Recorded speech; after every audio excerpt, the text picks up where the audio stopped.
Akaangalia miti, akaangalia mazao, akaangalia samaki, ndege angani, akamwangalia Adamu. Lakini Mungu akasema haifai. Bila maklina. Haifanyi nini? Haifai. Kwa hiyo palikuwa na uhitaji wa mwanamke kuumbwa. Wewe ni kitinda mimba wa uumbaji wa Mungu. Wewe ni mziwanda wa uumbaji wa Mungu. Mungu alipokushaumba kila kitu, ndipo akakuumba wewe. Wewe ni last born. Hebu ishi kama last born. Unazijua tabia za waziwanda. Unazijua tabia. Kuna waziwanda hapa. Kuna watoto wa mwisho kuzaliwa hapa. Tunazijua tabia zetu. Tabia zetu ni kudeka. Tabia zetu ni za machozi. Tabia zetu ni za kulainika. Acha ubabe. Usiwe mbabe, wewe ni mziwanda.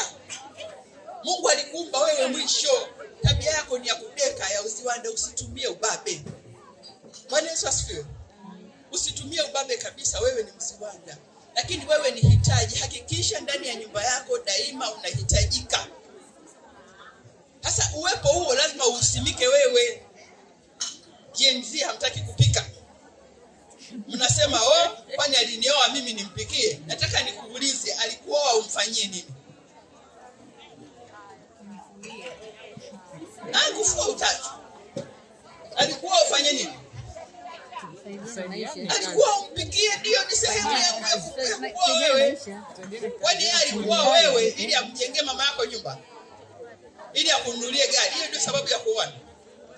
Nataka kuhakikishia kwamba kitu kimoja, jambo moja halitoshi kujenga ndoa yenu. Maana mnasema mimi hakunioa kumpikia, mimi hakunioa kumfulia nguo, mimi hakunioa kuwa mtumwa wake. Unafikiri lile jambo moja linatosha kuijenga ndoa? Lile moja. Jaribu kulifanya lile mwezi mzima uone kama linatosha kujenga ndoa yako. Unaweza ukafikiri kwamba kule chumbani ndio kilichonileta hapa. Kwa baba yangu nilikuwa nakula, kwa wazazi wangu nilikuwa navaa. Haya, endelea, ingia chumbani non stop mwezi mzima, tuone kama umejenga hiyo ndoa. Kuna vitu vingi. Waulize waliokaa kwenye ndoa kwa miaka 7, 10, 15. Siku hizi dozi ni mara ngapi kwa mwezi? Unafikiri ni ile dozi ya honeymoon? Siku hizi dozi zimepungua kwa sababu kuna mambo mengi. Hebu mpikie huyo mwanaume. Wanasema the way to a man's heart is through his stomach. Hebu mpikie huyo mwanaume. Mwanamke anayepika anakuwa sexy. Sijui kama unanielewa. Mwanaume kwa sababu hatukuwaleta hapo angetuambia mwanamke anayepika she is sexy. Ana mvuto. Mwanaume wako ametoka kula, ametoka kukupambania, ametoka kupambana, anaingia anakuta jikoni pananukia. Anakuta mama unakatakata vitunguu pale, unafanya nini? Unapangusa mikono hivi kumkaribisha.